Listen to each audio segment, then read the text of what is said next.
ver şu garibe gitsin zavallım.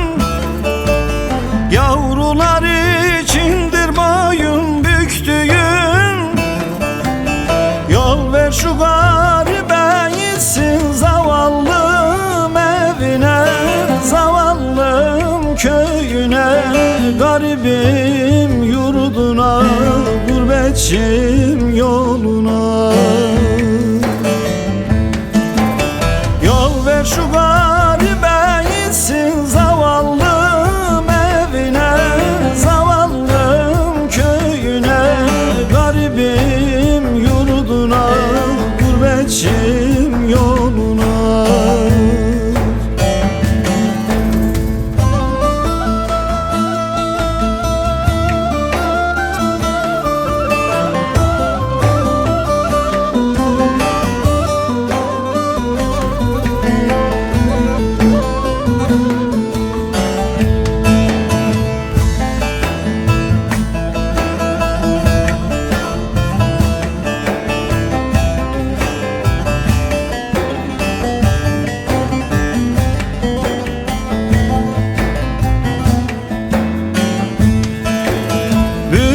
Uçar gezer gülleyleşir, arı çiçek toplar balla beyleşir. Devran baba gurbet elle söyleşir.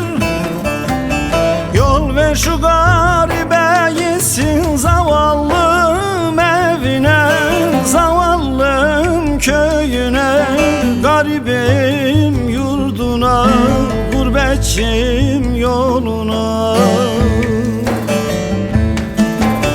Yol ver şu garibe gitsin